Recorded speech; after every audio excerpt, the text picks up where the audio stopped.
Ini adalah layout CDOS saya yang mana saya masukkan Padlet ke dalam CDOS, atau dalam erti kata lain saya embed Padlet ke dalam CDOS. Macam mana saya buat?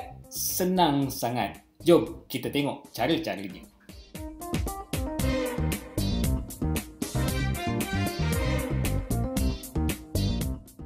Okey, mula-mula kita kena, of course lah, kita kena masuk dalam kita punya Padlet. Ini katalah saya punya Padlet. Jadi kemudian saya katalah saya nak masukkan konten Padlet saya yang 3 tahun lepas. Saya sebenarnya lama dah tak guna Padlet ni. Tapi itu hari dalam Facebook ada seorang kawan saya, dia share dia gunakan Padlet. Saya ingat Padlet ni dah macam tak relevan kan. Jadi saya tengok, oh still relevan lagi . Bila saya tengok-tengok balik Padlet ni, oh menarik juga rupanya features dia. Dan sebenarnya Padlet ni kita boleh embed ke dalam CDOS. Okey, jadi katalah saya nak pilih Padlet ni, okey. So saya nak masukkan konten-konten dalam ni, saya nak masukkan dia ke dalam CDOS ataupun ke dalam Moodle.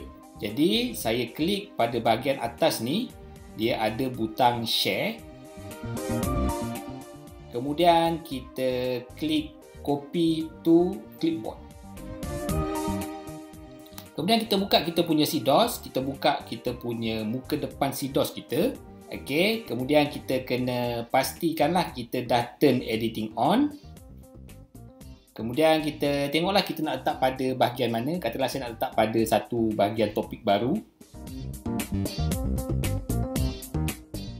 Okey, saya namakan dia kat sini sebagai, saya tekan tanda pensel ni, saya namakan dia sebagai Padlet.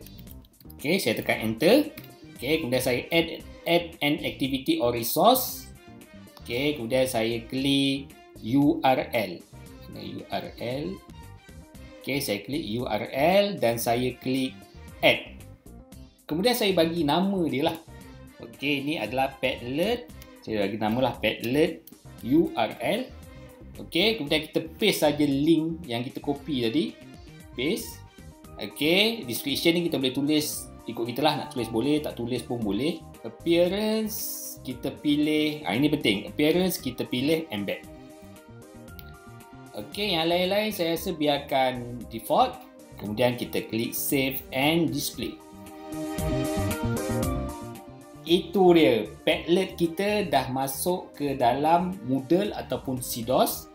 Jadi masuk terletak cantik je. Jadi kalau kita dah curate ataupun kita dah minta student masukkan bahan-bahan ataupun apa-apa video, gambar dan juga tag ke dalam Padlet, kita boleh sharekan di dalam Moodle, dalam CDOS. Jadi dia jadi macam satu tempat one stop center lah untuk student tengok balik nota-nota, bahan-bahan yang dikumpulkan.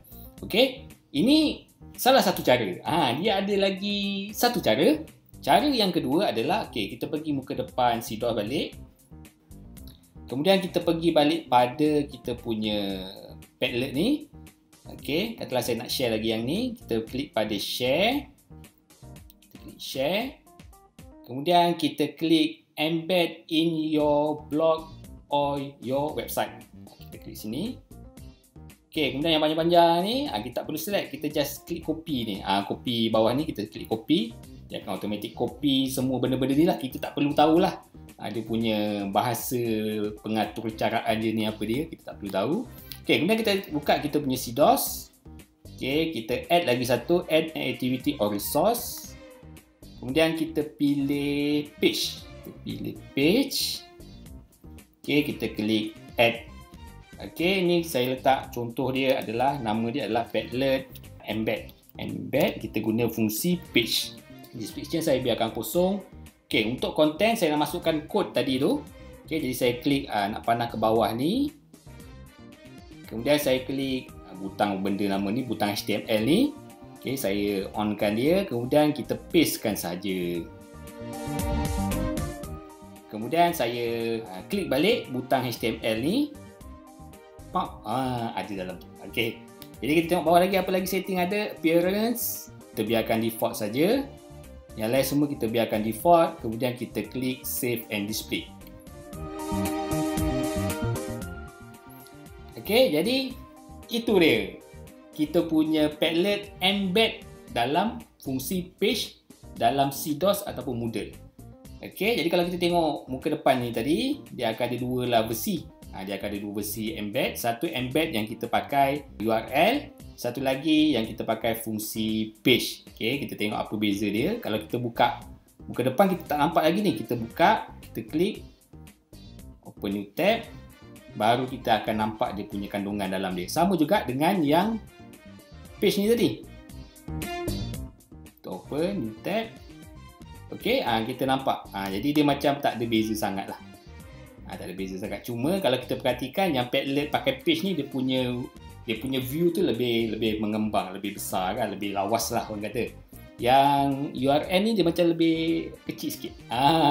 Jadi terpulang. Tapi saya tak pasti kalau tengok dalam handphone macam mana, sebab student ni kebanyakannya dia akan tengok CDOS atau Moodle ni dalam telefon, dalam apps Moodle. Jadi kita tak pasti macam mana view dalam telefon, mana yang lebih cantik. Tapi dalam komputer yang lebih cantik nampaknya macam dalam Padlet embed pakai fungsi page. Okey, ada lagi satu kaedah. Kita nak terus dia embed, terus tengok dalam muka depan CDOS ni. Macam mana cara dia? Okey, saya tunjuk sekali lagi. Jadi sama juga pada Padlet yang kita nak share tu, kita klik share, kita pergi kepada embed, kemudian kita copy HTML code ni, kita klik copy. Kemudian kita pergi dalam kita punya CDOS, kita klik add an activity or resource. Kemudian kita pilih label. Okey, kita pilih label. Kemudian kita klik add. Okey, kemudian sama juga macam tadi tu. Okey, kita klik pada butang ke bawah ni, apa nama butang ni saya tak tahulah. Okey, klik. Kemudian kita klik butang HTML ni. Okey, yang ni. Okey, kemudian kita paste kod tadi tu yang kita copy daripada Padlet. Kemudian kita klik sekali lagi. Okey, yang lain semua kita biarkan saja default. Kemudian kita klik save and return to course. Baik, sekarang kita punya Padlet tersusun cantik di muka depan. Nampak tak? Yang tadi tu pada Padlet URL dengan Padlet embed page ni, student kena klik baru dia masuk ke view baru, ke tab baru ataupun ke window baru. Kemudian barulah student boleh tengok. Tetapi yang pakai fungsi label, dia terus masuk dalam ni. Tapi fungsi label ni ada kelemahan dia sikit lah. Kalau macam student tu punya internet dia agak perlahan, jadi bila dia mula-mula buka muka depan CDOS ni, dia akan jadi loading lambat sikit lah. Gitu.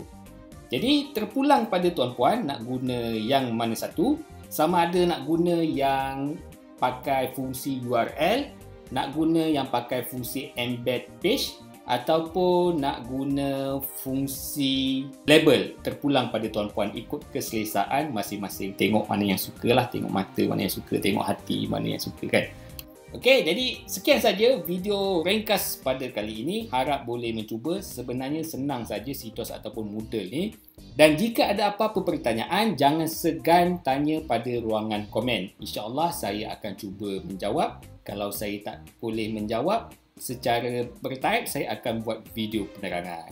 Kalau saya tak tahu, saya akan jawab saya tak tahulah. Mungkin tuan-puan boleh tanya orang lain. Sekian daripada saya, Nizam Sani, dan tuan-puan sedang menonton channel Pandai CDOS. Sampai jumpa lagi. Belanjalah like sikit, bagi semangat sikit pada saya. Bagi tahu kawan-kawan, suruh subscribe sekali. Okey? Assalamualaikum.